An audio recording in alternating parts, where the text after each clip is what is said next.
Ya, Assalamualaikum warahmatullahi wabarakatuh. Selamat sore semuanya, salam sejahtera untuk kita semua. Selamat datang bagi seluruh teman-teman event Rekat chapter pertama. Dan salam kenal, saya Asadian Permata yang pada sore hari ini berkesempatan menjadi moderator. Dan di depan saya sudah ada narasumber kita pada sore hari ini. Bisa perkenalkan diri dulu Pak Cahyo selagi menyapa teman-teman. Oke, halo teman-teman semua. Terima kasih Mbak Asa. Perkenalkan nama saya Cahyo Dwi Raharjo. Saya instruktur suhu. Mungkin teman-teman sudah sering menyapa juga ya kita di grup Telegram. Halo semua, semoga hari ini kita bisa mendapatkan ilmu baru yang sangat bermanfaat tentunya.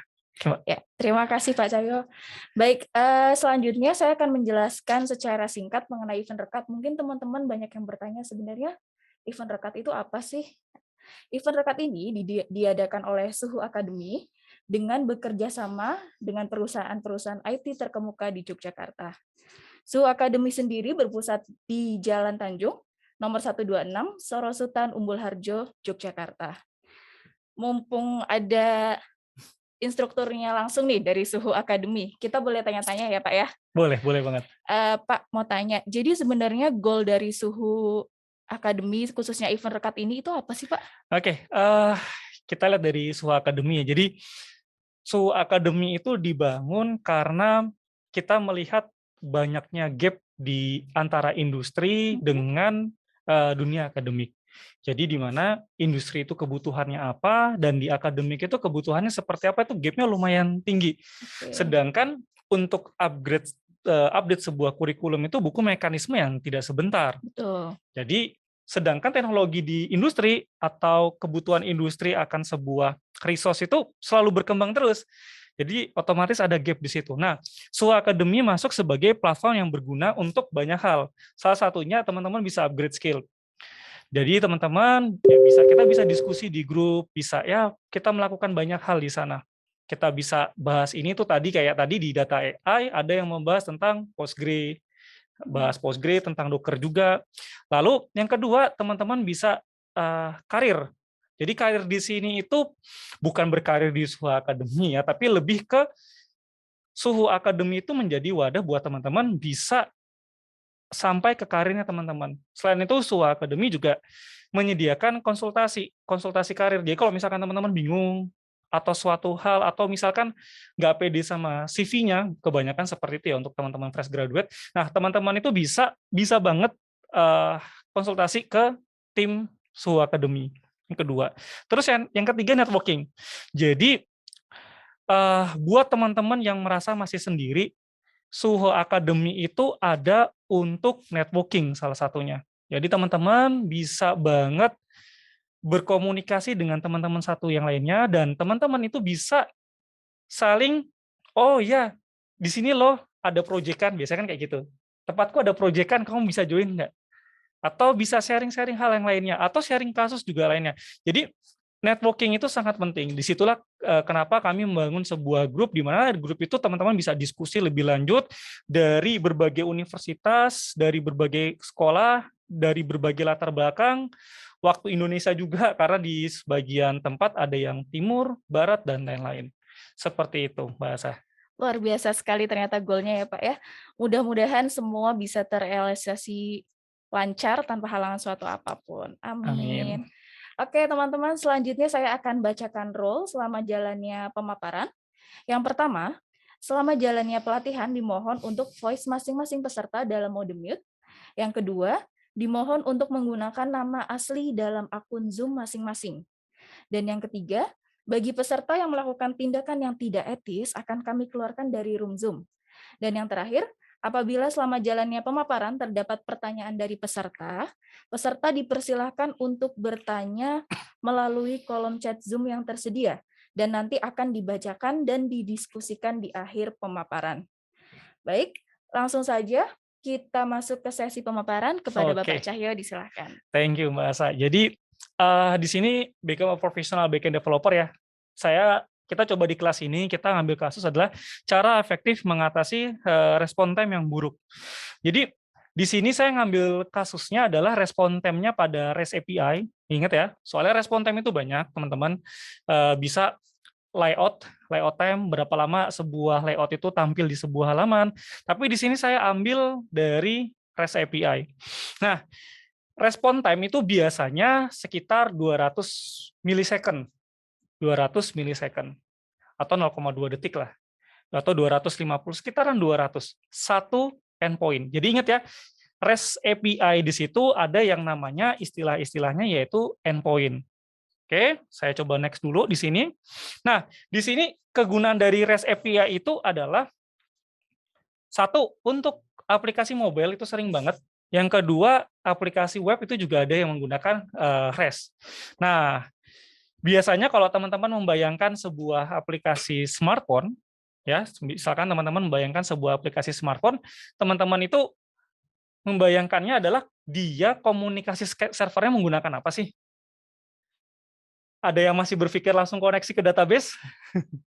Nah, itu bisa bisa saja itu terjadi. Jadi, saya dulu pun ketika tahun 2012, ketika Android pertama kali mulai muncul ya, mulai banyak di pasaran, 2012 itu, saya berpikir bahwa aplikasi mobile itu terkoneksi database itu langsung menggunakan koneksi database. Soalnya dulu saya belum ngerti tentang REST. Nah, setelah saya paham, oh ternyata ada REST, REST bisa menjembatani antara smartphone kita dengan database. Nah, REST sendiri, pada kasus ini yaitu REST API, itu terdiri dari beberapa metode yang teman-teman bisa ketahui. Dasarnya seperti CRUD. Kalau misalkan teman-teman biasa membangun aplikasi ada create, update, delete. Nah, kalau di REST itu ada delete, terus ada put, terus ada post, dan lain-lain. Ada get juga. Jadi fungsinya seperti itu dalam sisi REST. Kita masuk ke satu buah kasus di sini. Ini adalah situs Suha Academy, teman-teman pasti juga sering lihat ya, insya Allah, terutama yang baru daftar. Jadi adalah situs Suha Academy. Kalau seperti ini, pertanyaannya adalah, berapa banyak sih endpoint untuk melakukan get data sesuai yang dibutuhkan? Oke. Berapa banyak yang dibutuhkan untuk melihat endpoint? Dibutuhkan endpoint dari sebuah halaman. Nah, kalau teman-teman lihat seperti ini, di sini itu ada 400.000, terus ada 1, juta, terus ini adalah data yang dibutuhkan gitu ya, data yang diambil. Terus di sini tuh ada produk, berarti ini juga ngambil dari database, ya, ambil juga dari database dan lain-lain. Kalau kita buka di Suhu Academy sendiri, maka cukup banyak hal yang harus diambil. Di sini saya coba langsung buka aja Suhu Academy. Di sini ada data produk, terus ada data lagi seperti ini. Terus ada data ini, data tentang security and network, ini ada tahapan-tahapannya. Setelah itu ada kelas pilihan, ada sharing session, dan lain-lain. Ini semua adalah data yang bakal diambil dari database dan masuk atau ditampilkan ke layar kita. Bayangkan ada berapa banyak endpoint di sini dalam satu buah halaman. Ya, bayangkan dalam satu buah halaman itu ada berapa banyak endpoint. Kita kembali lagi ke sini. Kalau misalkan satu endpoint, ya, kalau misalkan satu endpoint saja membutuhkan waktu lebih dari 1 detik. Sedangkan di halaman ini pada kasus ini ada sekitar 5 endpoint atau 10 endpoint. Berarti untuk narik data saja butuh berapa? 10 detik. Itu lama banget loh. Untuk narik data aja butuh waktu 10 detik. Nah, kalau misalkan database-nya, tabelnya itu hanya ada 2 seperti ini, nggak ada masalah. Tapi kalau udah kompleks seperti ini, pasti bakal banyak, oh gimana tuh? Apalagi kita melihat kasusnya seperti ini nih. Ini punyanya COVID-19 Go ID, di mana di sini banyak banget data-data yang sifatnya analitik, perhitungan. Nggak mungkin situsnya Go ID, COVID-19 Go ID itu setiap request dia baru melakukan perhitungan. Kan nggak mungkin tuh. Bayangin perhitungan seperti ini banyak banget perhitungannya dilakukan setiap ada request. Kalau misalkan yang lihat halaman ini hanya 1-2 orang nggak masalah. Tapi situs ini pasti yang lihat banyak banget. ratusan ribu atau mungkin jutaan orang yang bakal ngelihat. Dan itu membutuhkan respon time yang cepat. Kalau kita menggunakan cara yang model tradisional, ini jadi fatal. Dia akan ada bottleneck di sisi database karena dia ada proses perhitungan di situ. Atau kalau teman-teman berpikir, "Oh, bisa kok bottleneck-nya nggak di database, tapi di aplikasi." Ya bisa aja. Teman-teman narik data dari database, lalu teman-teman kalkulasi di aplikasi. Ya bisa aja, tapi itu tetap berat. Itu tetap berat. Dan contoh kasus lagi adalah ini saya ngambil dari tiket.com ya, bukan maksud promosi tiket.com. Anggap saja saya ngambil dari halaman promo. Jadi di tahun 2016, saya ya kalau nggak salah 2016 atau 2017, itu ada satu situs startup unicorn terkenal itu down. Ada satu situs startup unicorn itu down karena halaman promonya itu lupa dilakukan sesuatu hal. Nah, itu yang akan kita bahas ya. Lupa dilakukan sesuatu hal. Sehingga halaman itu diakses 100.000 orang secara bersamaan dan gara-gara satu halaman itu servernya down. Bayangin ya, ketika kita salah melakukan sesuatu, bisa aja impact-nya ke satu aplikasi full. Bisa jadi impact-nya ke satu aplikasi full. Yang mengakibatkan satu aplikasi server kita down. Seperti itu. Nah, terus mekanisme apa sih yang harus kita buat gitu ya? Di sini jadi teman-teman tuh butuh teknik untuk antisipasi hal-hal tersebut. Karena jangan sampai situs kita itu down atau terasa lambat karena hal-hal tak terduga. Oke ya. Jadi jangan sampai situs kita tuh down atau terasa lambat karena hal-hal tak terduga. Nah, kalau dari teman-teman sendiri, coba deh, kita coba mainnya diskusi ya, interaksi ya. Karena di sini saya nggak bisa lihat live chat-nya, jadi saya minta tolong bahasa. Menurut teman-teman, kira-kira ada nggak cara efektif untuk mengatasi gangguan seperti ini? Ada nggak cara efektif supaya hal-hal tadi itu tidak tidak terjadi gitu? Kayak misalkan situs down ataupun lambat. Ada nggak teman-teman yang memiliki cara? Kira-kira caranya seperti apa? Silakan tulis di kolom komentar. Nanti saya di akhir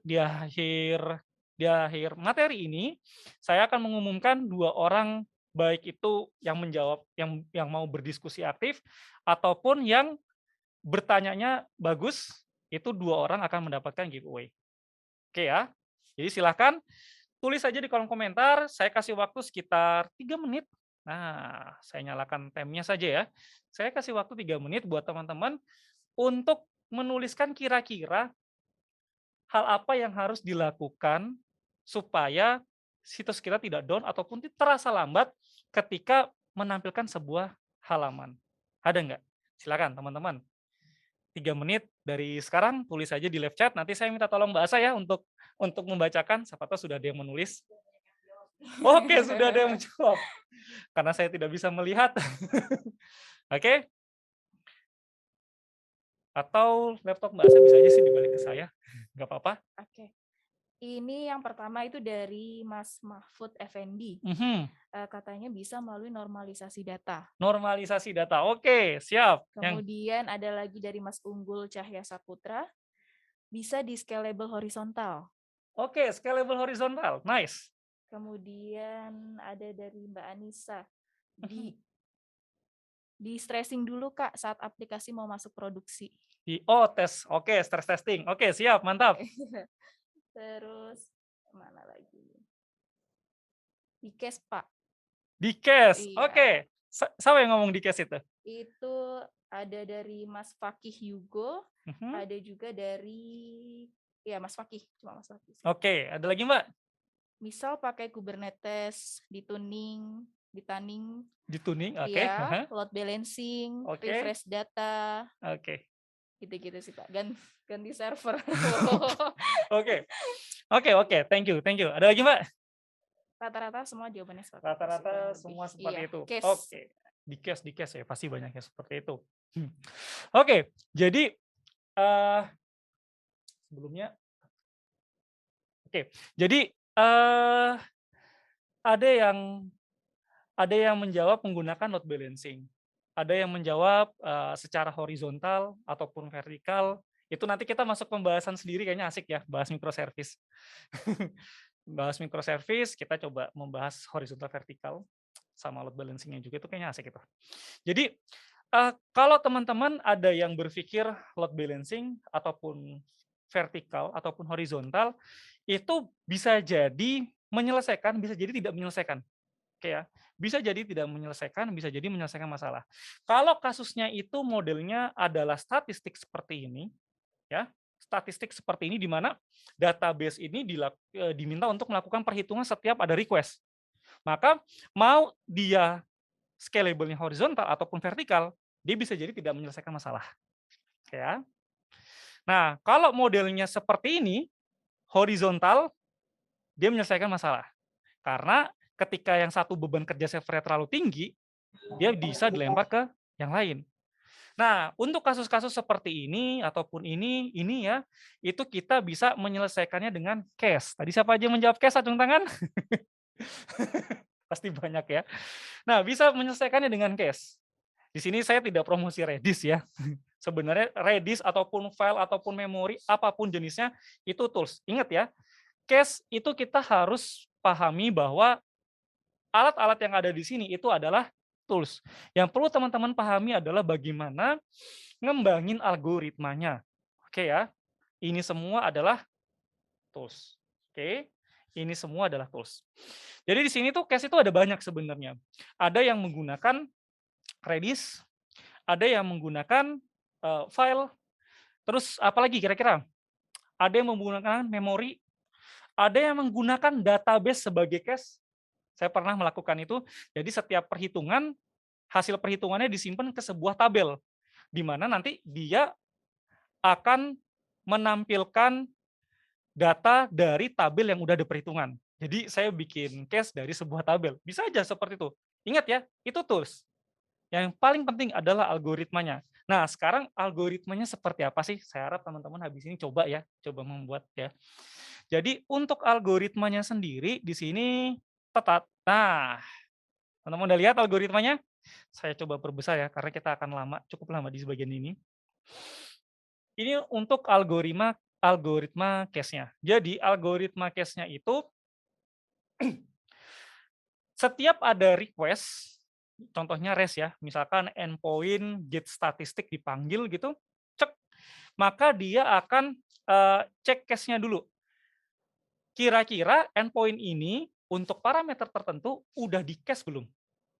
Ketika sudah di-cache, maka dia ambil cache dari dia ambil data dari cache. Ketika belum di-cache, maka dia akan ambil dari database, lalu hasil dari database itu di-cache, lalu data itu dikirimkan. Gitu ya. Jadi ada dua mekanisme seperti itu. Ada yang pertama adalah dia cek dulu cache-nya, ada nggak isi cache-nya. Ketika isi cache-nya ada, berarti udah dia ngambil dari cache aja. Dan itu bakal cepat banget. Kenapa? Karena rata-rata cache itu eh, tidak memerlukan perhitungan, tidak perlu ngelot lagi, tidak perlu apalagi kalau kita menggunakan Redis atau memori ya itu kencang banget. Karena kecepatannya memori.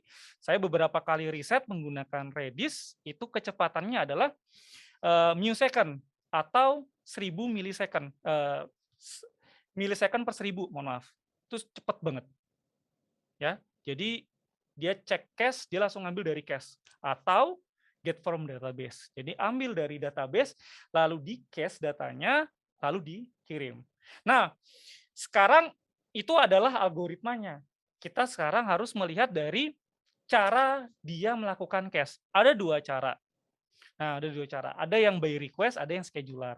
Kalau tadi mekanisme yang saya sebutkan itu adalah by request, di mana setiap ada request dia cek datanya. Dia cek datanya ada di cache apa enggak. Kalau ada di cache, ambil ke cache. Kalau tidak ada di cache, berarti dia mau nggak mau harus kalkulasi dari database, lalu nge-cache dulu supaya nanti request selanjutnya tinggal ngambil dari sana. Setelah itu baru lempar datanya, diberikan ke respon. Atau scheduler. Nah, scheduler di sini berarti nanti di periodik waktu tertentu ada sebuah scheduler akan melakukan caching perhitungan atau caching data. Jadi misalkan per 1 jam si scheduler ini akan melakukan query lalu dia akan menyimpan data-data itu ke cache. Jadi otomatis si user akan apapun ngambil dari cache-nya, bukan by request. Jadi selalu ngambil dari cache-nya, karena sudah semua perhitungan, semua cache sudah di-update melalui scheduler. Nah, bagi yang menjawab cache ataupun yang tidak menjawab cache tadi ya, pasti teman-teman bertanya-tanya atau jangan-jangan nggak ada yang bertanya ya. Sekarang saya ada pertanyaan nih, tolong jawab lagi di komentar ya. Kalau misalkan teman-teman menggunakan cache, ya, teman-teman misalkan menggunakan cache, hal apa yang harus diperhatikan ketika teman-teman menggunakan cache? Silakan jawab di komentar sekarang, monggo. Jadi, kalau teman-teman menggunakan cache, hal apa yang harus diperhatikan ketika teman-teman menggunakan cache? Silakan jawab. Sudah ada yang menjawab nggak sah? Itu yang ngetiknya cepat banget pasti. Iya, betul.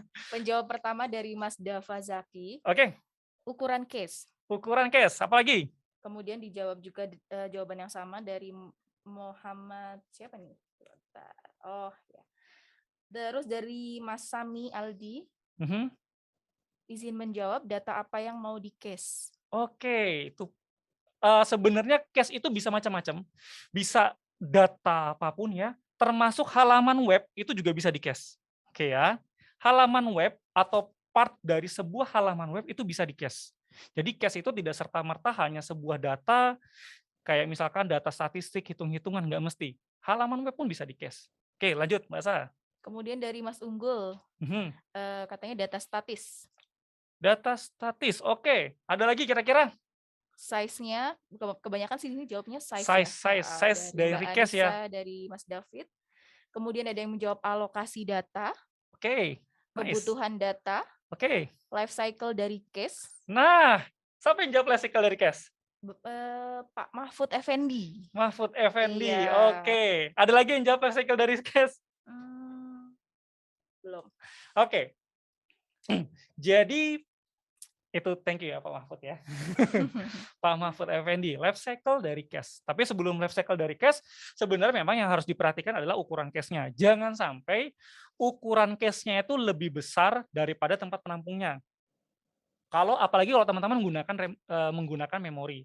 Kalau menggunakan memori, hal itu harus diperhatikan. Tapi kalau teman-teman menggunakan file, kadang itu nggak jadi masalah, ya. Karena kalau misalkan kita menggunakan memori RAM, dia mentok di di ukuran RAM-nya. Tapi kalau pakai file, ya storage kan lumayan besar ya timbang RAM. Jadi itu nggak ada masalah biasanya. Nah, yang paling penting adalah sebenarnya tuh jawabannya adalah life cycle dari si cache. Kenapa penting life cycle dari cache? Jangan sampai kita tuh memberikan data-data ke end user kita itu bukan data yang terbaru. Itu sering kejadian. Apalagi untuk aplikasi yang sejenisnya e-commerce di mana perputaran transaksinya itu cepat banget. Bahkan bisa sampai 10.000 transaksi per detik di mana semua ya kalau kita menggunakan mekanisme cache itu harus ada pola kapan dia cache itu dihapus. Kita masuk ke tahapan selanjutnya. Kapan cache itu dihapus? Jadi cache itu dihapus ada beberapa cara. Yang pertama, periodik atau waktu tertentu. Oke ya, ada periodik atau waktu tertentu. Jadi teman-teman bisa aja set, oh ya, karena ini halaman statistik kayak COVID-19 Go ID bisa jadi, saya juga kurang tahu ya, ini bisa jadi dia melakukan mekanisme periodik waktu tertentu. Dia hanya update ketika jam 1 malam. Ya kan? Karena dilihatnya kan per hari, bukan per menit, bukan per real time, bukan real time. Atau perubahan data. Nah, ini perubahan data ini yang sifatnya real time. Jadi kayak ada add, edit, delete, maka cache itu harus dihapus. Jangan sampai kita melakukan add, edit, delete tidak memperbarui cache. Contohnya stok. Setiap ada penambahan stok atau ada transaksi baru yang berhasil, seharusnya cache itu dihapus. Loh, Mas, cache itu kan bisa diupdate, kenapa nggak di-update aja? Mekanisme hapus dengan edit lebih gampang untuk dihapus. Jadi kalau saya pribadi sih mending hapus saja. Gitu. Terus yang terakhir adalah perubahan aplikasi. Perubahan aplikasi itu biasanya ketika teman-teman sudah sampai di production ya, ini paling sering kejadian waktu dulu saya mulai ngembangin aplikasi menggunakan cache. Jadi ketika sudah sampai di production, itu kadang cache-nya lupa dihapus. Harusnya cache itu full semua dihapus. Full semua dihapus karena beberapa perhitungan ataupun hal-hal lainnya itu kadang si developer tuh lupa. Developer tuh lupa. Developer itu lupa, jadi lupa menghapus, otomatis tampil data yang tidak sesuai di level production. Nah, jadi ketika ada perubahan aplikasi, terutama di level production, jangan lupa untuk menghapus cache. Oke, gimana teman-teman? Sampai sini menarik untuk pembahasan kita? Jadi sebenarnya pada dasarnya tuh cache itu sudah jadi barang apa ya, istilahnya sudah jadi barang yang sangat-sangat sering digunakan kok. Contohnya kalau misalkan teman-teman, tidak mau itu kan kalau di level server ya, kalau di level user, kalau menggunakan browser, ada yang namanya, cookies. Itu juga bisa sebagai tempat penyimpanan sementara. Cache kita naruh sesuatu di sana. Atau kalau di mobile ada share preference. Jadi nanti di hari Rabu itu akan bahasnya share preference-nya, jangan lupa untuk teman-teman yang coding lagi, di hari Rabu itu kita akan bahas share preference. Terus bisa juga nge-cache-nya di level local storage, contohnya selain share preference, SQLite itu juga bisa dan banyak lainnya. Jadi nge-cache itu tidak hanya di level server, tapi di level end user pun juga bisa nge-cache. Ini contoh dari saya. Jadi saya tuh pernah ngikut satu buah project dari NGO. Itu project-nya lumayan, yang bikin asik itu karena project-nya lumayan unik gitu. Project-nya adalah membantu orang-orang di kelurahan di pilot project. Jadi di mana kelurahannya itu kadang internet pun belum ada. Jadi jangan membayangkan teman-teman yang di Jogja ataupun di Jakarta ya, yang full networking-nya full. Ini internetnya kadang nggak ada sama sekali. Nah, orang-orang di sana itu diminta untuk keliling. Kasusnya seperti itu. Orang-orang di sana itu diminta untuk keliling. Jadi di sana itu ada yang namanya petugas. Petugas itu akan keliling. Petugas itu keliling lalu akan mencatat. Mencatatnya di HP itu. Jadi tujuannya salah satunya adalah paperless. Semua memindahkan ke digital. Nah, secara nggak langsung berarti dia mencatat. Dan tidak bisa langsung sinkronas ke server. Karena hampir sekitar 60-70% di project itu tidak ada internet sama sekali. Jadi semua yang dicatat oleh petugas itu harus tersimpan di HP-nya masing-masing dulu. Dan ketika terhubung ke internet baru bisa disinkronize. Gitu. Jadi ibaratnya cache itu jangan teman-teman serta-merta berpikir cache itu hanya untuk di server, tapi di end user pun juga banyak mekanisme-mekanisme cache seperti itu. Contohnya kayak tadi, pada kasus yang tidak ada internet, atau data-data yang ingin disimpan secara lokal, mau di cookies, mau di local storage, SQL, dan lain-lain. Gitu. Oke, gimana untuk diskusi kita hari ini? Jadi silakan teman-teman yang ingin berdiskusi. Jadi untuk teman-teman yang ingin diskusi, kalau ada yang bertanya, Kak, case yang tadi itu tentang Redis bisa di bahasa pemrograman apa? Itu bisa di hampir semua bahasa pemrograman ya. Saya udah pernah nyoba di PHP, Golang, Node.js, Python, Learning Well, nggak ada masalah. Jadi kalau misalkan teman-teman bertanya, Redis itu bisa pakai di mana saja, insya Allah drivernya untuk bahasa pemrograman itu udah cukup banyak. Oke, silakan jika ada yang ingin berdiskusi, silakan berdiskusi dan menuliskan pertanyaannya di live chat. Oke, silakan. Nanti Mbak Asa bisa membantu untuk menjawab. Oke, mantap, cepat sekali. Langsung? Langsung aja Mbak. Oke, ini dari Mas Fakih Yugo Susilo. Endpoint apa saja yang perlu kita cache, Pak? Oke, sebenarnya itu by cache juga ya, cache ketemu cache gitu ya. Jadi itu sebenarnya tergantung kasusnya. Kita bisa melihat dari seberapa sering endpoint itu diakses. Contohnya, mohon maaf, tenggorokan saya kering. Oke, nah jadi ada beberapa hal yang perlu diperhatikan. Pertama, endpoint itu seberapa sering sih untuk diakses? Nah, itu ya catatan pertama. Seberapa sering endpoint itu untuk diakses. Kalau endpoint itu jarang ya jangan diakses, jangan ditaruh di cache. Karena untuk apa gitu? Kalian juga susah-susah buatnya, bikin algoritmanya, walaupun bisa aja bikin satu buah function untuk melakukan itu ya, tapi jangan. Kalau saran saya, cek dulu endpoint mana yang paling sering diakses. Itu satu. Yang kedua, kalau misalkan sudah ketemu endpoint-nya, ya, kalau misalkan sudah ketemu endpoint-nya, yang parameter yang kedua yang bisa mana saja sih yang perlu diakses adalah apakah endpoint itu memiliki perhitungan atau kalkulasi yang tinggi. Jadi contohnya misalkan di endpoint itu dia melakukan kalkulasi dari banyak tabel. Itu kan lumayan dari segi hasil query-nya lambat, sudah lumayan lambat. Terus bisa jadi hasil untuk keluar itu juga lambat. Itu yang kedua. Ya, jadi bisa melihat dari endpoint-nya, yang kedua bisa melihat dari jenis data yang dihasilkan. Kalau dia berupa perhitungan, endpoint-nya banyak perhitungan, lakukan cache. Nah, yang ketiga itu adalah kalau misalkan satu buah endpoint itu ternyata untuk menampilkan satu halaman yang banyak full, ya, satu halaman yang banyak full. Itu maka otomatis teman-teman bisa melakukan cache di situ. Contohnya eh, satu buah halaman landing page itu ternyata dihandle oleh satu buah endpoint. Ya bisa aja siapa aja yang ibaratnya tuh hal itu mungkin terjadi gitu. Maka responnya, hasil responnya itu bisa disimpan di cache dulu. Jadi untuk pembacaan data selanjutnya bisa ambil dari cache. Oke, semoga menjawab Mas Taufik ya. Mas Taufik benar Mbak ya? Tadi namanya Mas mana tadi ya? saya lupa. Mas Fakih. Oh Mas Oh Fakih, oke semoga iya. menjawab ya. Jadi 3 hal itu yang bisa Mas Fakih lakukan dalam apakah endpoint mana yang perlu di cache atau tidak. Oke, pertanyaan selanjutnya Mbak Asa. Pertanyaan selanjutnya Mhm. dari Mas Muhammad Ikrom. Mhm. Kalau JS bisa nggak, Pak? JS, oke. JS pada kasus Node.js saya sudah nyoba di Express, terus ya saya sudah nyoba di Express, sama satu lagi saya lupa namanya apa. Itu bisa. Jadi saya udah pernah nyoba itu. Jadi seperti yang saya bilang di awal banyak bahasa pemrograman yang bisa, salah satunya JS. Kalau pakai Redis ya, tapi kalau pakai file hampir semua bahasa pemrograman bisa. Karena konsepnya adalah baca tulis file. Tapi kalau pakai Redis, Node.js itu bisa.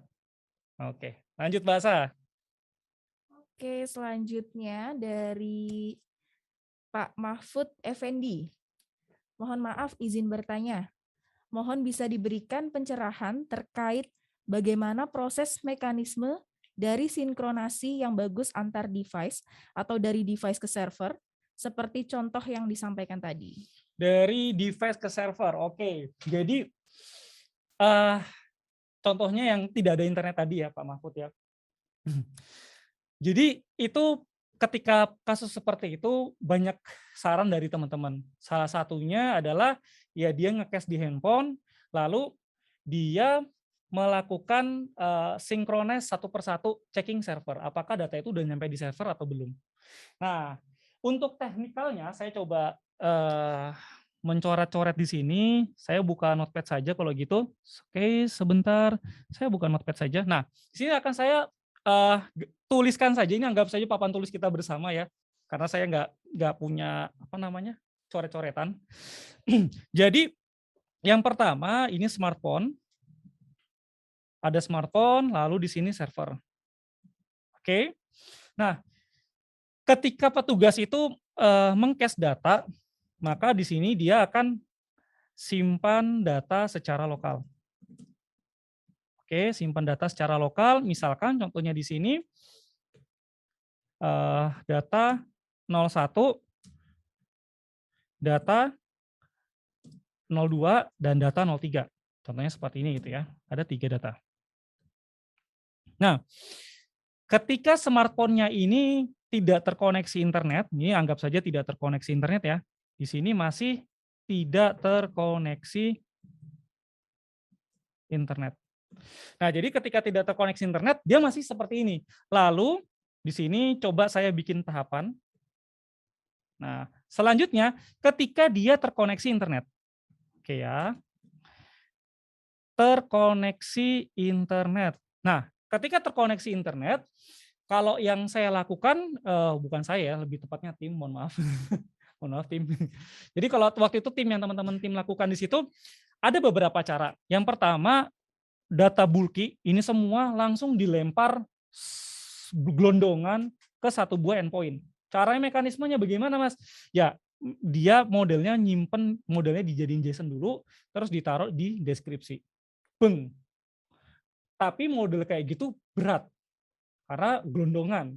Nah, akhirnya adalah dibuat satu persatu. Jadi mekanismenya ketika dia terkoneksi internet, dia akan checking satu persatu. Satu persatu. Pertama, data 01-nya ini sudah ada atau belum. Ya, datanya sudah ada atau belum. Kalau belum ada, jadi dia ngecek datanya, dia ngirim. Dia ngirim data 01, dia kirim, data terus di server tuh dicek. Data 01 udah ada atau belum? Oh, belum ada. Maka jika belum ada, save server. Jika sudah ada, berarti di sini yang perlu diupdate. Diupdate-nya adalah checklist. Anggap aja ini checklist ya. Jadi jika sudah ada, ini checklist. Modelnya seperti itu. Terus nanti lanjut lagi ke data 02. Data 02 sudah ada belum? Jadi modelnya tuh bukan ngirim ID doang ya, tapi benar-benar full data dikirim ke server, terus ngecek data itu ada atau enggak. Kalau datanya tidak ada, langsung disimpan. Lalu dia memberikan respon data 02 sudah ada di server. Gitu. Dan seterusnya sampai data 03. Gitu. Oke, Pak Mahfud ya, semoga menjawab Mas Mahfud. Lanjut, Mbak Asa, ke pertanyaan selanjutnya. Selanjutnya nih Pak Cahyo dari Mas Sarip Waluyo. Oke, Mas Arif. Kalau membuat sistem backend server, apakah benar Node.js sedikit lebih boros memori dibandingkan Golang? Oke. Aduh, saya sebenarnya jadi kalau untuk bandingin, saya jujur jarang banget bandingin dari segi berapa banyak memakan memori. Saya jarang melakukan itu. Saya lebih suka membandingkan dari segi kecepatan. Sejauh ini saya lebih suka seperti itu. Saya lebih suka bagaimana dia menghandle seberapa banyak respon time dalam satu waktu, plus seberapa kuat dia, seberapa cepat dia menghasilkan respon. Itu yang biasa saya lakukan. Tapi kalau berapa banyak memori, karena kadang memori itu tergantung dari si programmernya bagaimana handling memori, karena kadang beberapa programmer itu dia tidak clean code, otomatis banyak hal yang seharusnya bisa dibersihkan tapi tidak dibersihkan, sehingga memakan banyak hal di memori gitu. Jadi kadang saya tidak melihat dari situ. Saya lebih karena juga saat ini ya, karena kalau misalkan di kelas kalau kita vertikal horizontal, otomatis seberapa banyak RAM bukan jadi masalah, karena horizontal scale, seberapa tinggi RAM tidak terlalu jadi banyak masalah karena itu bisa di scale secara horizontal gitu. Tapi kalau secara vertikal itu bisa jadi masalah karena nanti bisa membengkak banget. Tapi kalau saya pribadi, saya jarang membandingkan berdasarkan jumlah memori, jujur. Tapi kalau teman-teman ingin tahu, saya melihat situs dari mana untuk melihat kecepatan dari sebuah framework terbaru atau hal-hal lainnya, nanti akan saya share di chat grup. Karena jujur saya lupa nama situsnya apa. Dan saat ini masih yang megang itu Dragon Core dari C++. Itu yang masih tertinggi sampai saat ini. Oke ya, semoga menjawab ya Mas ya. Jujur saya kalau misalkan dari segi memori saya belum bisa membandingkan karena saya jarang melihat dari aspek itu. Saya lebih ke handalan, terus respon time dan lain-lain. Oke, lanjut Mbak Sa. Siap. Selanjutnya nih dari Mas David Rasidi. Efek jika tidak memanfaatkan case ini, apakah hanya respon time yang lambat atau seperti apa ya Pak? Oke, tadi sempat dibahas ya itu. Efeknya adalah satu, pasti bisa jadi slow. Yang kedua, bisa jadi server kita down. Seperti yang tadi saya jelaskan, tahun 2000, saya lupa 2015 atau 16, itu ada satu buah startup unicorn yang servernya down gara-gara halaman promo. Karena lupa di cache oleh programmernya. Jadi si halaman itu kan ngambil dari database informasinya ya. Nah, informasinya itu nggak di cache sama dia, atau halamannya itu, page-nya itu tidak di cache. yang otomatis setiap orang yang request pasti dia butuh rendering dan lain-lain, dan itu membuat servernya down gara-gara satu halaman promo. Itu saya nggak berani nyebutin startupnya apa, tapi itu terjadi dan itu sempat down ya sekitar beberapa menit. Tuh, oke. Jadi jangan sampai server kita down. Tapi ingat, jangan sampai kita nembak nyamuk pakai tank, itu yang paling sering gitu ya. Jangan sampai kita nembak nyamuk pakai tank. Tidak semua situs harus pakai cache. Ingat ya, tidak semua situs harus pakai cache. Contohnya company profile. Ya company profile kan jarang banget itu ya. Jangan ibaratnya company profile ya nggak usah pakai cache. Karena buat apa? Toh yang akses juga jarang, kecuali company profile artis gitu ya. Itu mungkin bakal banyak yang datengin situsnya. Tapi kalau misalkan jarang, ya jangan terus dipasangin cache. Kita sudah susah-susah bikin algoritmanya, udah banyak hal mekanisme yang harus kita atur, ternyata nggak begitu berefek pada aplikasi kita. Jadi ya, jangan nembak nyamuk pakai tank. Nyamuknya mati, resource-nya yang dipakai juga gede. Oke, semoga menjawab ya Mas ya. Lanjut Mbak. Lanjut nih dari Mas Wendy Surya. Mas Wendy Surya, oke. Ya, izin bertanya, menentukan endpoint mana yang sering diakses untuk di cache, itu di environment apa Kak? Di lokal atau production? Oke, di lokal atau production. Nah, jadi gini, kita bisa melihat ini tergantung ya sebenarnya state aplikasinya itu sudah sampai production, sudah sampai alpha, beta, rilis gitu ya. Soalnya kan tahapan itu banyak. Jadi kalau ini coba saya akan menggambarkan dari beberapa step aplikasi. Contohnya aplikasinya itu baru mau launching. Biasanya kan ada soft launching tuh. Maka bisa dicek ketika soft launching.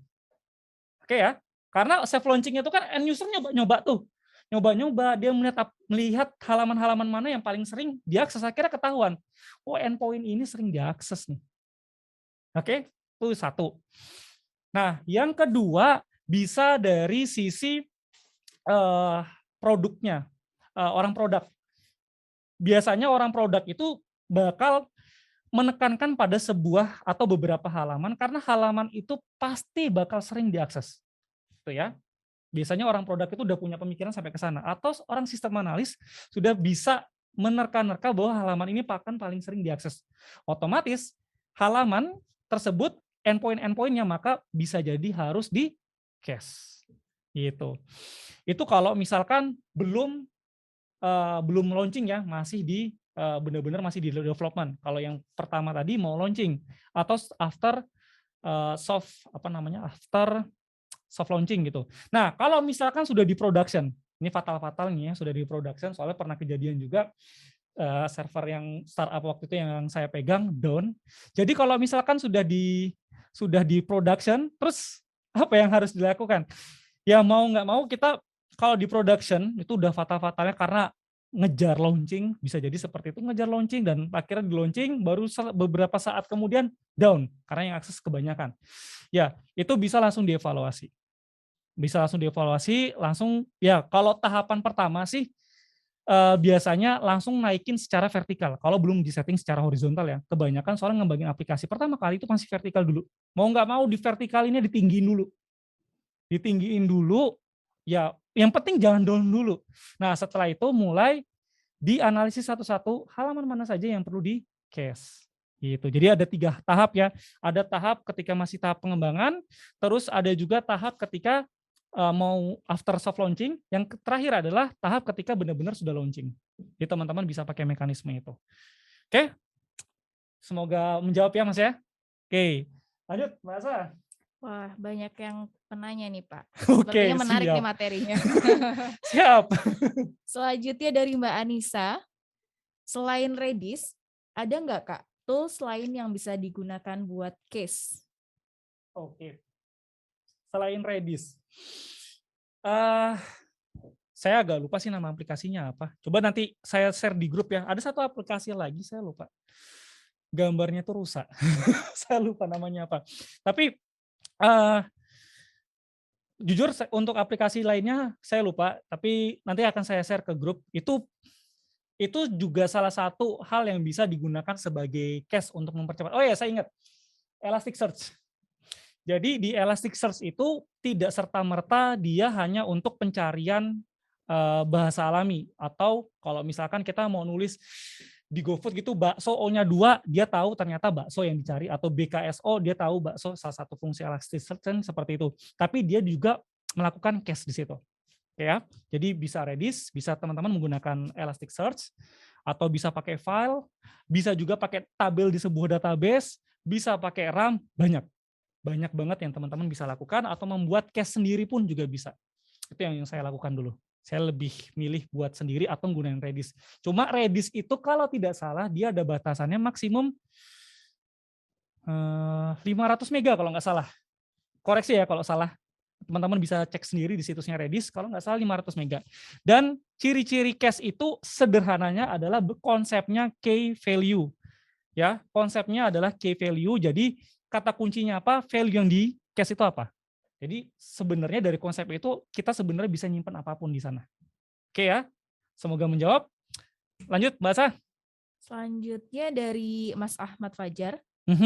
Untuk pemula, bagaimana tahapan belajar agar bisa melakukan cache data, Pak?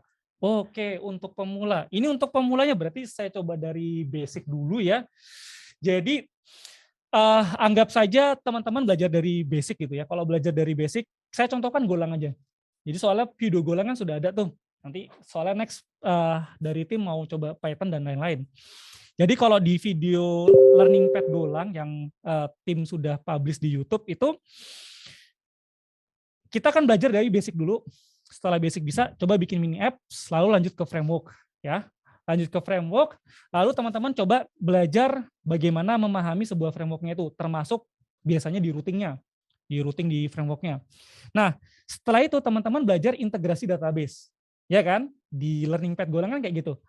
Belajar tentang integrasi database. Nah, setelah teman-teman belajar integrasi database, teman-teman bisa membuat seeder, migration, lalu bikin respon, teman-teman sebenarnya sudah bisa masuk belajar cache. Jadi tahapannya kurang lebih seperti itu. Lanjut bahasa. Baik. Selanjutnya ini dari Mas Unggul Cahya. Oke. Untuk aplikasi mobile menggunakan FE Flutter, BE Golang, dan DB Firebase, apakah masih reliable dilakukan caching data di BE-nya? Misal data cukup dinamis. Misal data, nah pertanyaan bagus nih, saya suka. Misalkan datanya cukup dinamis gitu ya. Kalau datanya, nah jadi gini, biasanya kan kalau real time database atau datanya cukup dinamis, itu kadang tidak perlu dilakukan cache. Ya, kadang tidak perlu dilakukan cache. Karena kalau misalkan kita melakukan cache untuk sesuatu yang terlalu atau sangat dinamis, itu akan sangat akan sangat membebankan dari sisi cache-nya. Cache-nya jadi sangat cepat banget. Nah, kalau saran saya untuk sesuatu yang sifatnya dinamis, tanda kuncinya seperti itu, misalkan real time database atau apapun lainnya, saran saya tidak menggunakan cache. Ya, saran saya tidak menggunakan cache. Loh Pak, nanti kalau misalkan down bagaimana? Nah, itu nanti ada mekanisme sendiri bagaimana kita menghandle itu. Entah mau divertikalkan atau mau dihorizontalkan, tapi paling banyak dihorizontalkan. Oke ya, semoga menjawab ya, Mas. Siapa tadi? Saya lupa. Mas Unggul. Itu good question itu. Soalnya memang sering banget kejadian di backend, kejadian dia lemot, tapi mau di cache. Kalau saran saya jangan di cache, bisa di horizontalkan, scale up. Oke, lanjut Mbak. Ya, selanjutnya ini dari Pak Mahfud Effendi ya. Melanjutkan pertanyaan yang pertama tadi terkait proses mekanisme dari sinkronasi yang bagus antar device atau dari device ke server. Izin lanjut bertanya, Pak. Alhamdulillah bisa dipahami dari pertanyaan pertama. Namun, bagaimana jika data yang diproses itu memiliki unsur keterkaitan dengan user lain? Dalam kurung terdapat relasi table antar user sebagaimana kalau data chat atau media sosial. Oke, ini Pak Mahfud tadi ya? Iya. Dia bertanya jika satu data itu dia gimana Mbak? Saya agak bingung kalimat yang terakhirnya. Terdapat relasi table antar user sebagaimana kalau data chat atau media sosial. Oke, thank you. Jadi kasusnya Pak Mahfud ya? Iya, Pak Mahfud. Pak Mahfud, Mas Mahfud ya. Semoga Masih muda. Yang penting lebih muda dari saya gitu, Mas. Soalnya saya jarang memanggil Pak, termasuk atasan saya. Jadi untuk Mas Mahfud, kalau ini contohnya misalkan di sini relasi, saya coba di sini langsung aja ya, kasusnya. Jadi kasusnya di sini itu saya sedikit menggambarkan apa yang terjadi di sana, adalah di sini tuh relasi sekitar, saya agak lupa 40 table kalau nggak salah. Relasi sekitar 40 table. Karena data yang dikirim ini adalah data kuesioner.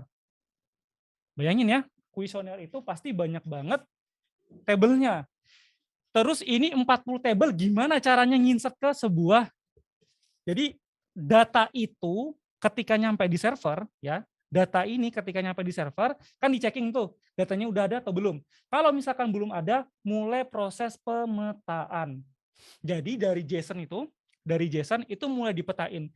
Mana dulu yang harus dimasukkan ke sebuah tabel. Karena kan ingat ya, tabel itu kan ada FKPK ya, ada foreign key, ada primary key. Data yang sifatnya primary key wajib dimasukkan duluan. Ya, wajib diinsert duluan, setelah itu masukin yang foreign key. Di situ tuh ada proses, kalau dulu kita namanya metain ya, metain dari sebuah JSON lalu dimasukin satu-satu ke table. Masukin ke table mulai dari primary key dulu baru ke foreign key-nya. Oke, semoga menjawab ya Pak Mahfud ya. Lanjut Mbak Asa. Ya, pertanyaan terakhir nih, karena di bawahnya udah nggak ada yang tanya lagi. Oke. Dari Mas Sarif Waluyo. Oke, Mas Arief. Mau bertanya Pak, batasan apa saja yang harus dikuasai untuk menjadi back-end developer yang ideal di dunia industri? Wih, asik pertanyaannya. Dunia industri back-end. Back-end seperti apa sih yang ideal? Jadi gini, ada satu aspek yang harus teman-teman ketahui dulu ketika teman-teman mau jadi back-end. Karena kadang itu beberapa perusahaan sifatnya masih monolit, yang artinya adalah back-end itu ngerjain sampai halaman admin. Oke ya, back-end itu ngerjain sampai halaman admin. Tapi kalau yang sifatnya sudah REST API di mana web front end, web ataupun back-end itu dipisah, dia mengerjakannya sampai di REST saja. Jadi itu dulu ya teman-teman harus pahami. Teman-teman mau sampai ke monolitnya, bisa sampai di monolitnya, atau di REST-nya saja, atau monolit dan REST. Monggo, itu dulu yang teman-teman harus pahami tujuan teman-teman mau jadi backend itu mau sampai mana. Karena kadang backend itu diminta untuk sampai bikin halaman admin. Otomatis monolitnya harus bisa minimal menyajikan data menggunakan HTML. Tapi kalau teman-teman hanya ingin bisa sampai di REST-nya saja, ya sudah nggak apa-apa. Teman-teman nggak perlu belajar HTML, CSS, dan lain-lain. Teman-teman cukup belajar basicnya. Setelah belajar basicnya, teman-teman bikin mini apps, pilih frameworknya, mulai pelajarin frameworknya, integrasi database, terus integrasi database, masuk ke respon masuk ke out, atau middleware, out, log, dan lain-lain, sampai terkoneksi dengan third party. Gitu. Oke ya, semoga terjawab Mas Wahyu Mbak ya. Oh Mas Arief, oke, mohon maaf. Semoga terjawab ya Mas Arief ya. Jadi teman-teman backend di sini harus tentukan dulu teman-teman ini tujuannya itu mau hanya REST saja atau sampai di monolitnya atau kedua-duanya. Nah, apalagi yang baru belajar ya. Kalau saran saya pribadi coba pelajari sampai REST-nya dulu. Ya, pelajari sampai REST-nya dulu. Ketika REST-nya sudah oke, database dan lain-lain, integrasi, middleware, dan itu udah katam ya.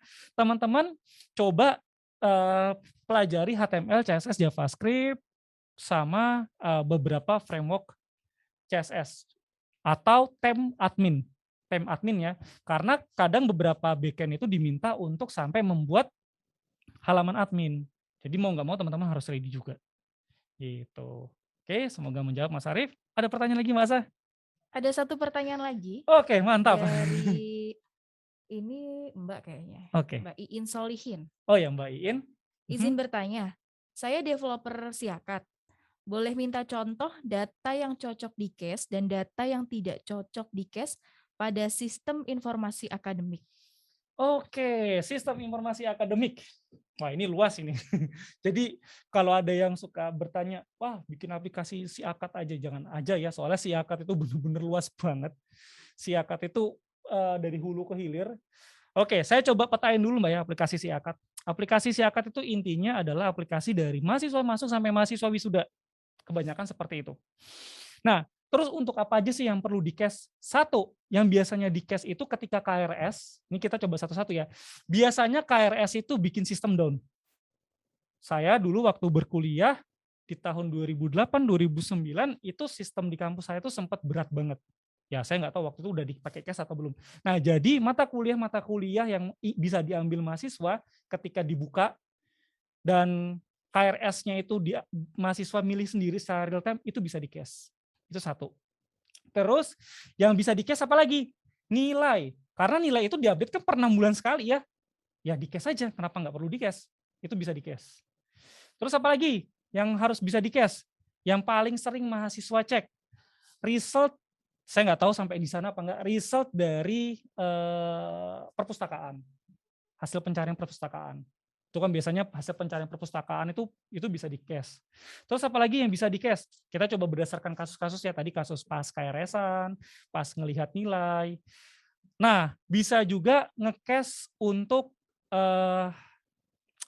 apa namanya? penilaian melihat hasil belajar per bulan, bukan per bulan ya, per pertemuan. Nah itu saya juga beberapa kampus itu dia menerapkan penilaian itu langsung di aplikasi Siakat, tapi ada yang enggak. Tapi itu bisa di-cache. Hanya saja yang perlu ditekankan ketika KRS itu online dan real time, itu wajib banget di-cache. Supaya servernya nggak terlalu ngeberatin dari database-nya dan servernya juga cukup kenceng. Karena dia langsung otomatis ngambil dari cache. Oke, semoga menjawab Mbak Iin. Atau berlanjut pertanyaannya? Berlanjut satu lagi. Oke, siap, nggak apa-apa. Saya sudah pasti berlanjut ini. Iya, waktunya juga masih Masih lama ya jadi Pak santai ya. aja sih. Ini enak buat diskusi ini. Selanjutnya dari Mas Ahmad Fajar. Oh, tadi katanya Mbak Iin lanjut lagi. Pertanyaan lain dari orang lain maksudnya. Oh, oke. Siap. Oke, gimana Mbak? Oke, Pak, kalau saya pernah dengar sekilas Redis itu bayar. Mhm. Kalau mau coba-coba pakai Memcached, bagaimana menurut Bapak? Memcached, bentar. Memcached itu saya agak lupa. Memcached itu apa ya? Wait moment. Coba saya chatting di Google. Soal maaf ya, ingatan saya nggak begitu baik, jadi bisa jadi saya lupa. Memcached, sebentar. Memcached,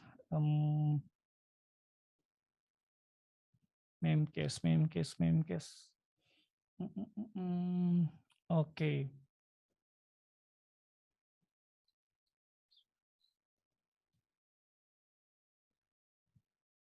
Oke. Jadi cash Redis itu berbayar, sebentar ya, saya anu dulu. Jadi saya ingin buka sekalian. Jadi Redis itu dia mana sih tulisannya? Kalau nggak salah itu Redis pricing. Kalau untuk sampai di titik tertentu itu memang nggak perlu bayar kok. Nah di sini ada kok free 30 mega RAM. Nah ini 30 connection dia masih free untuk yang Redis. Jadi kalau teman-teman mas cuma 30 mega RAM 30 mega itu lumayan banyak loh ya untuk sebuah cache karena data itu tersimpan paling hanya byte ataupun kilobit. Jadi 30 mega itu cukup besar. Atau ini $7 per month itu juga bisa, yaitu lumayan banyak. Atau pakai file. Nah, kalau untuk Memcached sendiri ini saya lupa sebenarnya saya sudah pernah menggunakan atau belum. Sejujurnya saya tidak begitu ingat saya pernah menggunakan Memcached atau belum, tapi nice. Saya coba ya habis ini coba saya kulik lagi untuk Memcached. Tadi siapa yang bertanya, Mbak? Mas Ahmad Fajar. Mas Ahmad Fajar ya. Betul. Oke, Mas Ahmad, nanti coba saya kulik Mas untuk Memcached-nya. Jujur saya belum pernah menggunakan Memcached ya. Saya belum pernah menggunakan Memcached. Saya ingat-ingat lagi, saya belum pernah menggunakan Memcached. Jadi nggak ada salahnya nanti akan saya coba. Oke, ada lagi Mbak yang bertanya? Ada lagi. Oke, wah berlanjut terus. Mantap. Terus berlanjut.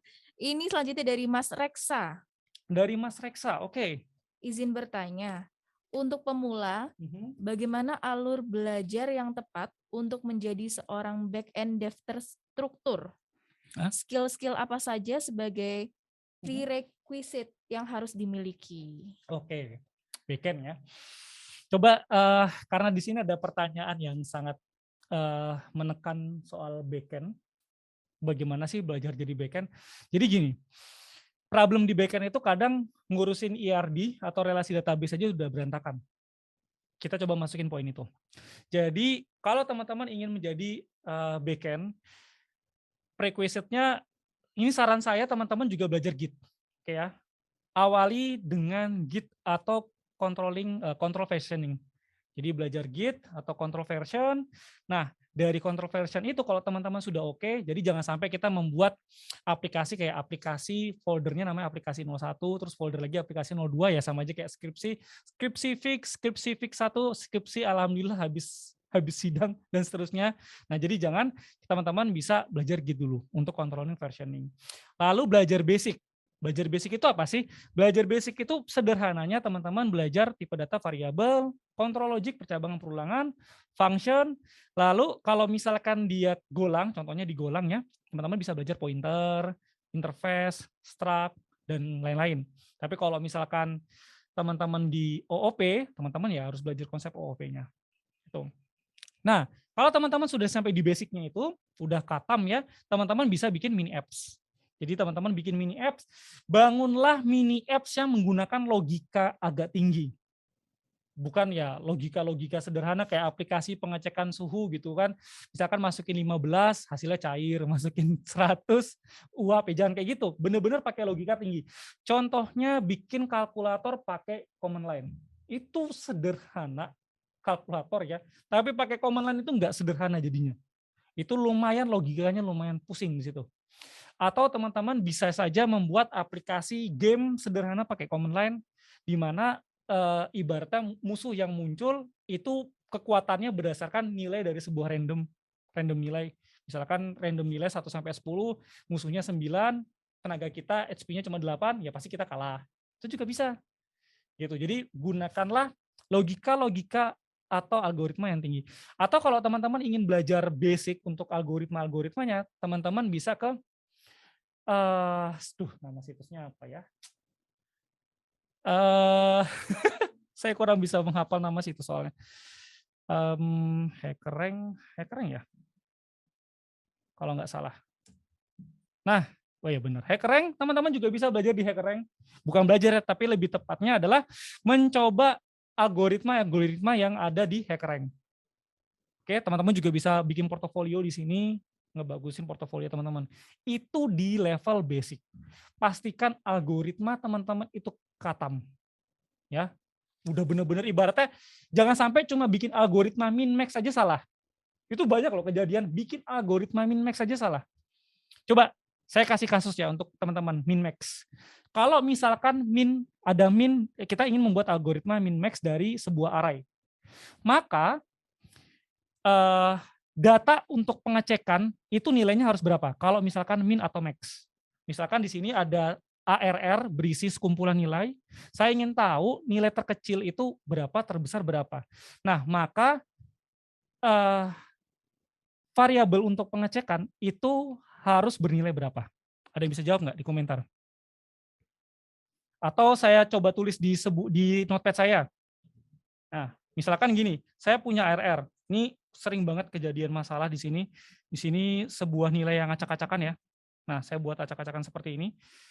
Lalu di sini ada nilai min, ya, ada nilai min. Lalu di sini ada looping, misalkan pakai while gitu aja ya.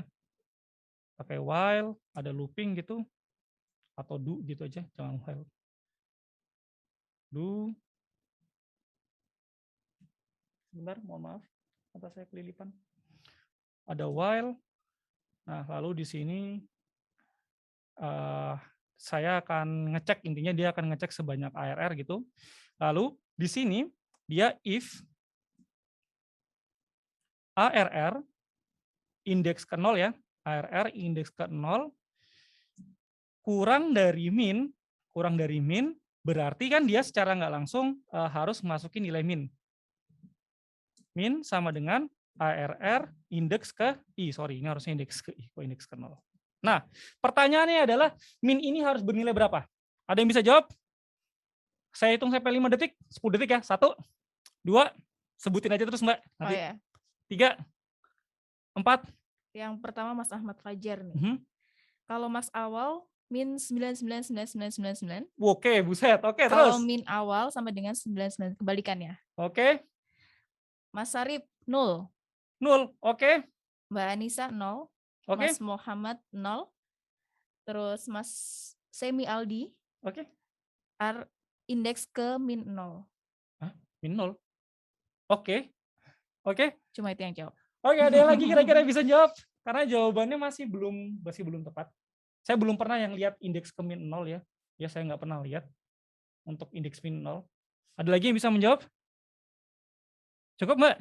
Cukup, udah nggak ada lagi yang jawab. Sebenarnya itu hampir benar yang tadi itu menjawab indeks. Jadi ketika teman-teman menyelesaikan kasus min ataupun max, pastikan teman-teman menggunakan nilai yang ada di area itu sendiri. Terserah mau indeks ke berapa. Ya paling gampang ya indeks ke 0. Karena semua diawal dari indeks ke 0. Jadi dia pasti ngecek dengan nilainya sendiri. Kalau misalkan gini, loh Pak, kalau misalkan saya bikin 0 gini, kan otomatis, ya coba teman-teman lihat di sini, ada nggak nilai 0? Nggak ada kan? Nanti outputnya yang paling kecil adalah 0. Karena teman-teman masukin nilai 0 di sini. Jadi kalau di kasus min max, pastikan menggunakan nilai yang ada di kumpulan data. Itu ya. Kalau di kasus min max, pastikan menggunakan nilai yang ada di kumpulan data. Bukan nilai yang 9999 atau minus 999, jangan. Karena bisa jadi nilainya tuh lebih kecil dari yang teman-teman bayangkan. Atau nggak nyampe. Oke ya. Misalkan teman-teman set 999, ternyata yang paling kecil adalah 1000. Teman-teman setnya 999. Ya bisa jadi. Jadi usahakan menggunakan nilai yang ada di kumpulan. Semoga menjawab ya. Nah, itu kembali lagi ke learning pad-nya tadi. Itu adalah semua aspek algoritma yang teman-teman harus pelajari. Harus pelajari algoritma basic-basic kayak gini, min max, perulangan, terus pengurutan dan lain-lain teman-teman kalau bisa sekata mungkin. Jadi ketika ada kasus perulangan, kasus pengurutan dan library-nya nggak ada, teman-teman bisa buat sendiri. Oke ya. Terus kalau teman-teman sudah katam di basic, teman-teman bisa lanjut ke terserah mau natif atau pakai framework. Mau natif ataupun pakai framework itu bebas. Mau natif misalkan Golang natif atau mau menggunakan framework misalkan seperti Gin, Echo ataupun Goblok itu juga boleh. Mohon maaf kalau misalkan salah nyebut. Nah, itu boleh. Jadi tidak ada salahnya. Kalau saran saya ya gunakan aja framework. Kalau saya pribadi gunakan aja framework. Yang penting basicnya udah oke. Kalau basicnya belum oke, teman-teman langsung lompat ke framework, bunuh diri. Teman-teman bakal pusing sendiri. Saya langsung bilang teman-teman bunuh diri. Kalau teman-teman nggak bisa basic, langsung ke framework. Karena kan natif dulu gitu ya. Ini nggak langsung ke framework, teman-teman bakal bunuh diri. Pusing sendiri nanti. Basicnya belum dapat, langsung ke framework, pingin cepat bisa. Nggak gitu caranya. Nah, kalau teman-teman udah pilih spesifik framework, teman-teman bisa lanjut ke bagaimana framework itu bekerja, bagaimana melakukan routing. Kalau itu udah beres, ya paling tidak teman-teman udah tahu misalkan URL atau endpoint tertentu hasilnya apa. Nah, teman-teman bisa belajar yang namanya relasi database. Ini penting banget. Karena kebanyakan backend yang saya temui itu bermasalah terkait dengan pembuatan database. Contohnya database-nya tidak scalable. Sering banget kejadian.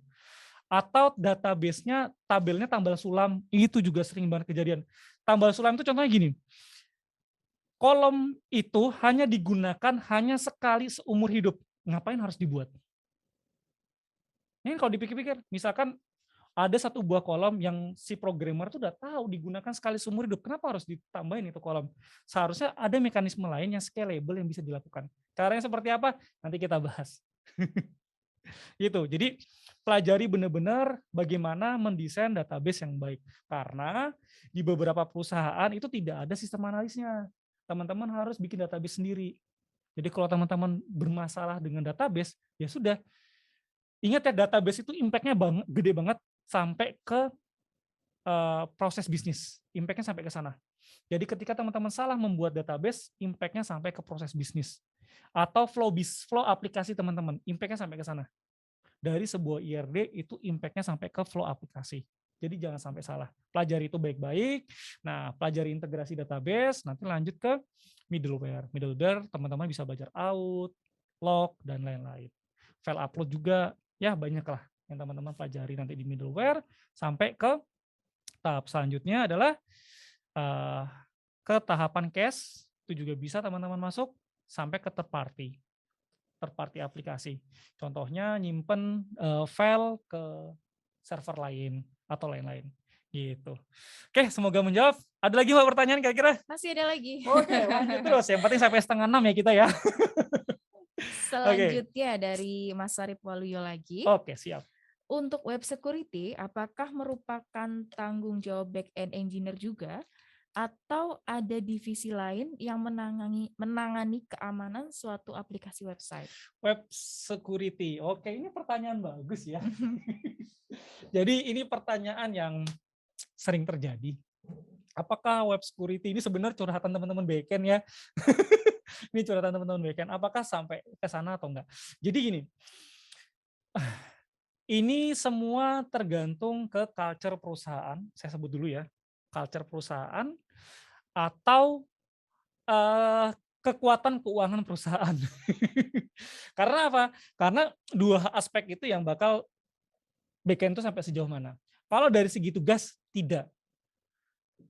Tidak ya, kalau dari segi tugas tidak. Hanya saja backend wajib memperbaiki jika ketemu sebuah error atau security yang berbahaya. Misalkan habis di pentest atau habis dilakukan tes oleh tim QA dan ketemu tuh ada beberapa lubang yang harus ditutup. Nah, itu backend wajib memperbaiki. Tapi apakah backend wajib bisa di web security? Enggak juga. Karena itu seharusnya ada orang yang terpisah. Ada orang cyber security analysis harusnya di sana. Bukan backend. Karena backend itu kerjanya udah berat banget. Dia harus memikirkan bagaimana otak yang ada di produk, orang produk, itu bisa terimplementasikan ke sebuah aplikasi. Itu lumayan berat loh. Apalagi kalau misalkan dia udah ngembangin fiturnya udah rilis, nggak ada masalah, dia ngembangin fitur lagi, nggak ada masalah, ngembangin fitur lagi, bermasalah dari impact-nya ke dua fitur sebelumnya. Jadi bebannya udah tinggi banget di backend, dan dia harus sampai mikirkan security. Ya saya harap culture seperti itu nggak ada ya. Seharusnya ada orang terpisah yang melakukan analisis security di situ. Nanti dari orang itu hasilnya seperti apa disampaikan ke tim. Mana-mana saja yang harus diperbaiki. Semoga menjawab ya Mas Arief ya. Oke, ada lagi Mbak Asa?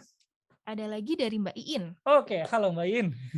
Apakah cache system dapat meningkatkan vulnerability system? Jika iya, bagaimana cara mengamankan data cache? Oke, jadi ini kejadian ya memang ya. Jadi ada sebuah kejadian yang sangat unik gitu. Ada sebuah kejadian yang sangat unik di mana server cache itu dihack. Server cache itu dihack di mana ternyata hasil cache-nya itu adalah data-data pribadi. Ada kejadian seperti itu. Terus gimana menanganinnya? Jadi itu banyak faktor, banyak hal yang harus dipertimbangkan. Yang pertama adalah kita bisa saja nge-cache-nya, kan ada key value ya, model cache kan rata-rata key value. Value-nya itu di-encrypt, itu bisa. Jadi value-nya di-encrypt sederhana itu bisa. Itu cara pertama. Cara yang kedua, memang menggunakan pengamanan standar di server cache-nya. Karena kadang cache itu di server terpisah. Jadi penggunaan pengamanannya berbeda. Dan ketika servernya itu, dan yang terakhir adalah ketika cache itu tidak digunakan secara periodik tertentu, maka cache itu dihapus.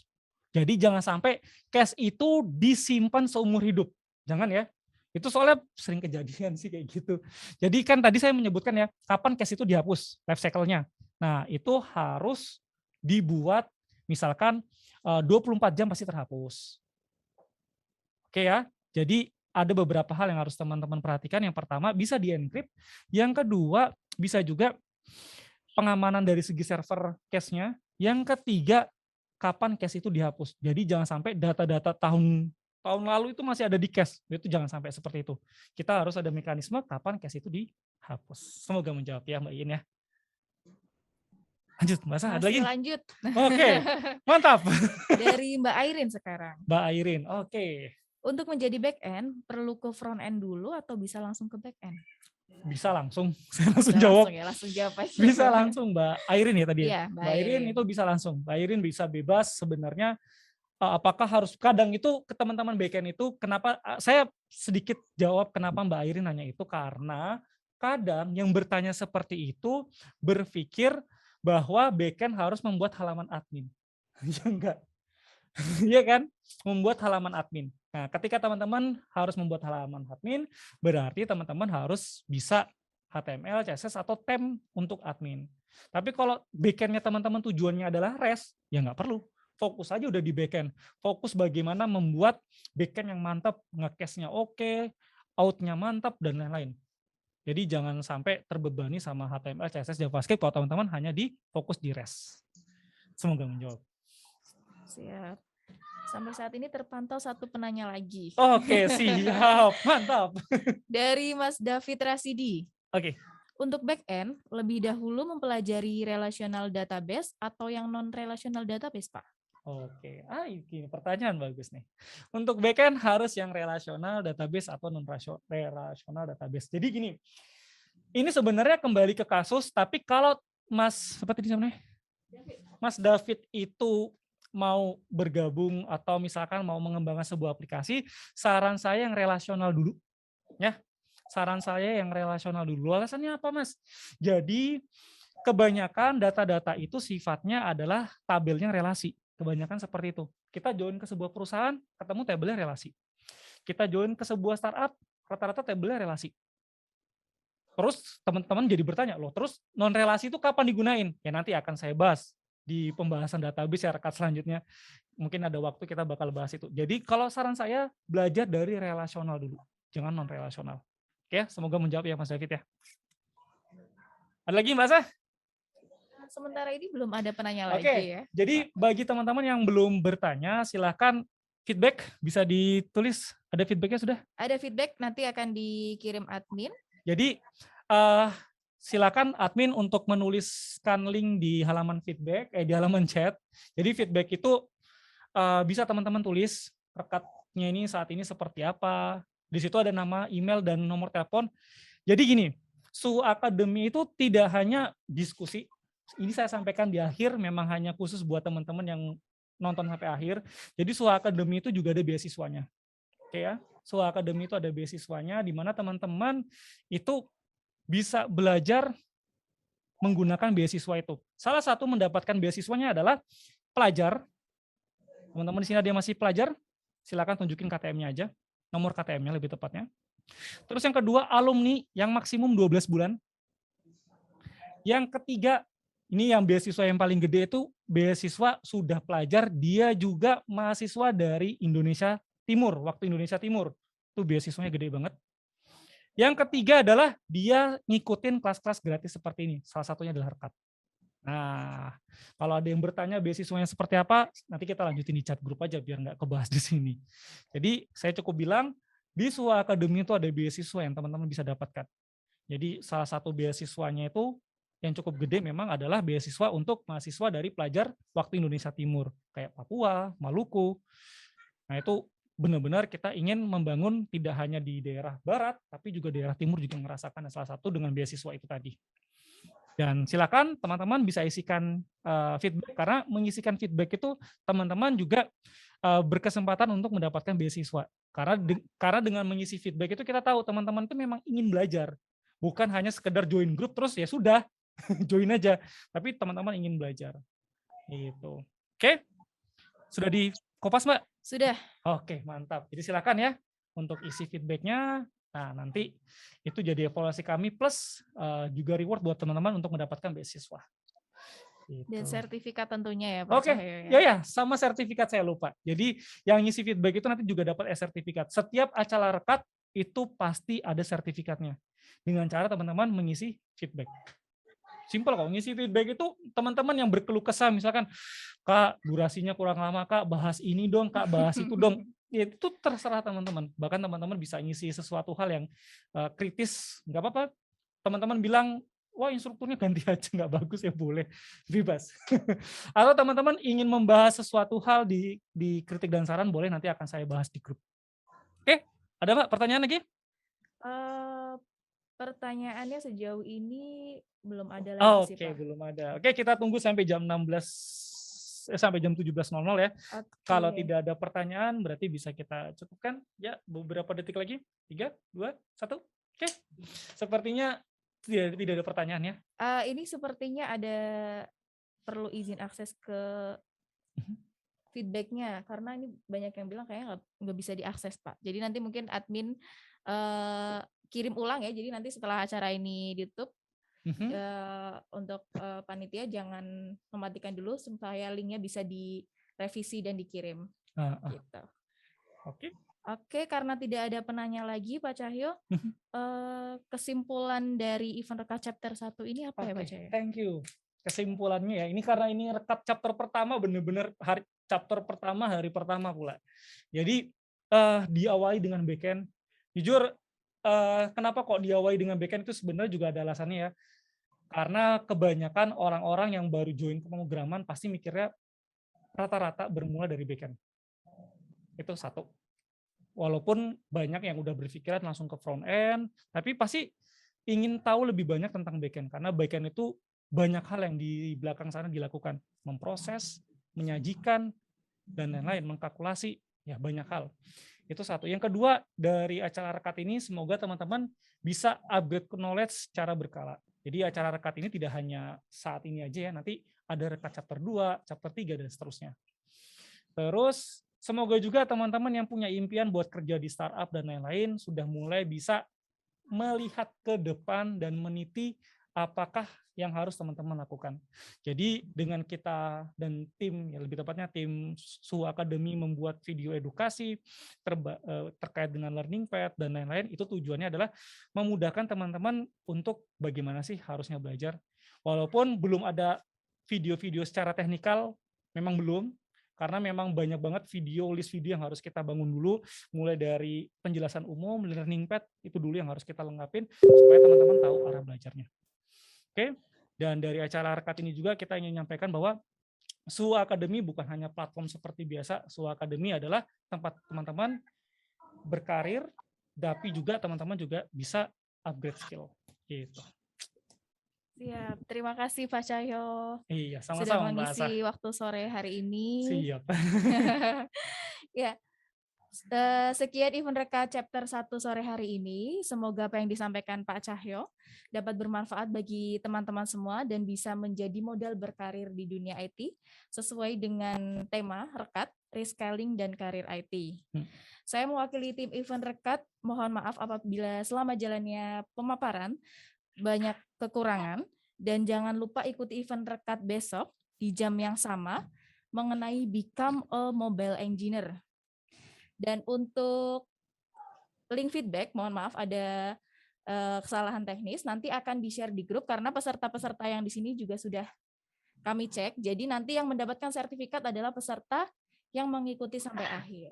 Jadi di luar itu yang mengisi feedback, mohon maaf, kita tidak bisa kasih sertifikat dan materinya. Jadi kalau misalkan ada nama-nama yang tiba-tiba muncul di form feedback, misalkan ada nama Anis, sedangkan nama Anis itu tidak ada di people-nya Zoom, maka otomatis tidak kita berikan sertifikat, Mbak ya. Betul. Oke. Bagaimana Mbak Sah? Sudah cukup. Sekali lagi terima kasih teman-teman sudah mengikuti sampai akhir. Kami pamit undur diri. Selamat sore. Wassalamualaikum warahmatullahi wabarakatuh.